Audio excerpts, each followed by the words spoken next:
Shalom, Assalamualaikum warahmatullahi wabarakatuh.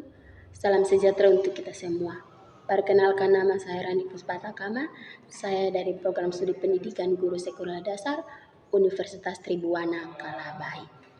Semester 1 kelas D. Baik, saya akan menjelaskan materi tentang ilmu pendidikan dari bab 9 hingga ke bab 12. Bab 9, inovasi pendidikan. Pengertian inovasi pendidikan adalah inovasi dalam bidang pendidikan atau inovasi untuk memecahkan masalah pendidikan.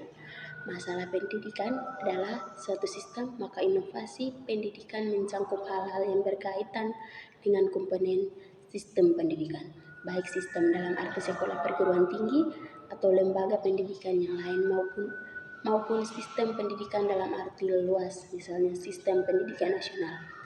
Inovasi pendidikan mencakup ide, praktek, metode, atau objek. Berikut sasaran inovasi pendidikan. Faktor-faktor utama yang perlu diperhatikan dalam inovasi pendidikan adalah guru, siswa, kurikulum, dan fasilitas. Yang pertama, guru. Guru sebagai ujung tombak dalam pelaksanaan pendidikan merupakan pihak yang sangat berpengaruh dalam proses belajar dan mengajar. Yang kedua, siswa. Siswa sebagai objek utama dalam pendidikan, proses belajar dan mengajar. Siswa memegang peranan yang sangat dominan. Yang ketiga, kurikulum. Pendidikan lebih sempit lagi. Kurikulum sekolah meliputi program pengajaran dan perangkat, merupakan pedoman dalam pelaksanaan pendidikan dan pengajaran di sekolah. Yang keempat, fasilitas. Fasilitas termasuk sarana dan prasarana pendidikan. Bab 10, Merdeka Belajar. Pengertian Merdeka Belajar berbasis kompetensi. Dalam Kamus Besar Bahasa Indonesia, kata merdeka dapat diartikan sebagai penghambatan, penjajahan, atau dapat dimaknai dengan berdiri sendiri.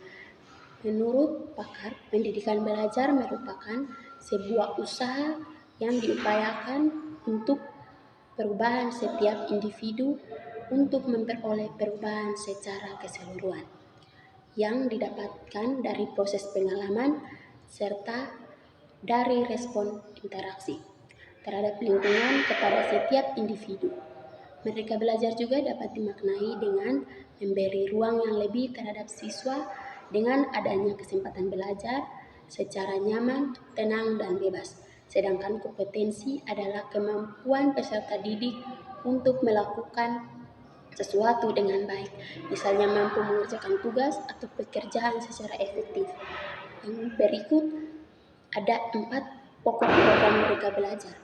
Adalah yang pertama, ujian nasional berstandar nasional.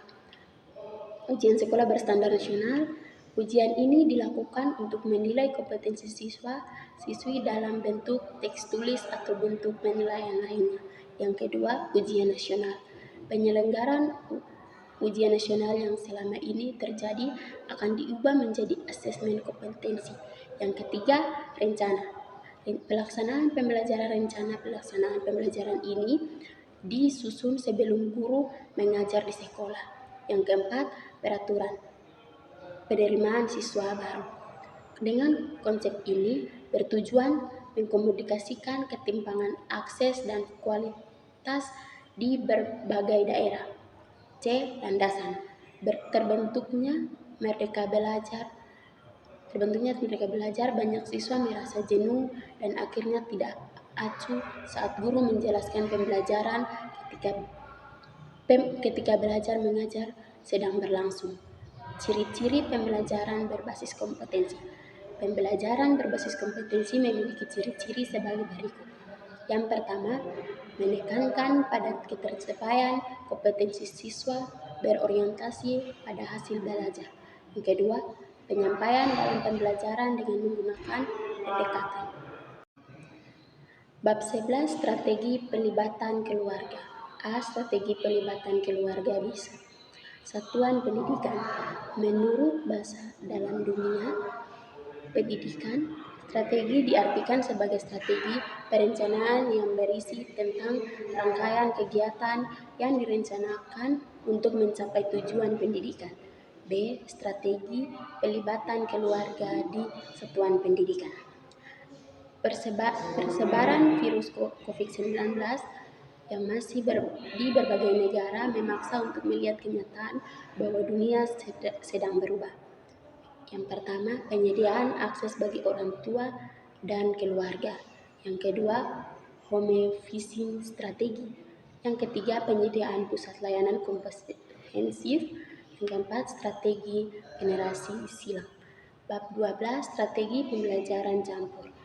A. Pengertian model learning. Saat ini program sedang menjadi pembincangan hingga di dunia pendidikan seiring bertambah canggih dengan adanya teknologi akan mempengaruhi metode pembelajaran dan akan semakin canggih pula.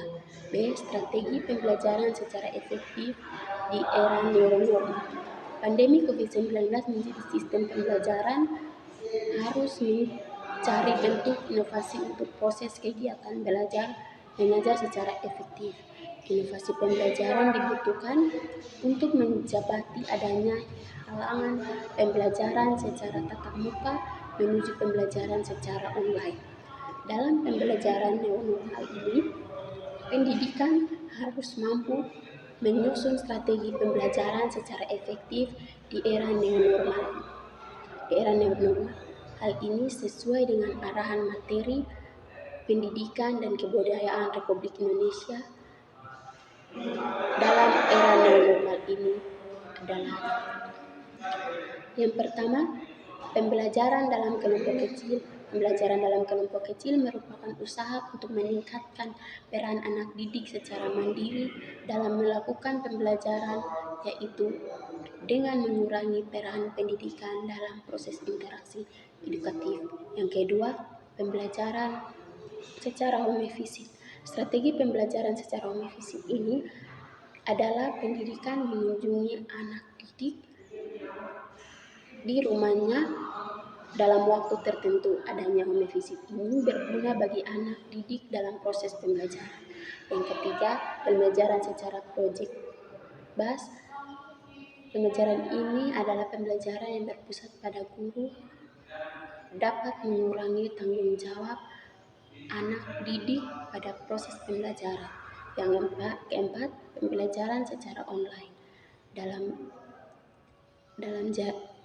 metode ini digunakan pendidik oleh anak didik untuk memanfaatkan alat telekomunikasi dan menjalankan diri dari rumah.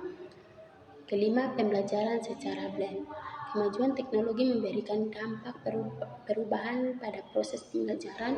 Dalam hal ini, metode pembelajaran yang dilakukan secara klasik, tatap muka, secara langsung dapat dilakukan dengan online.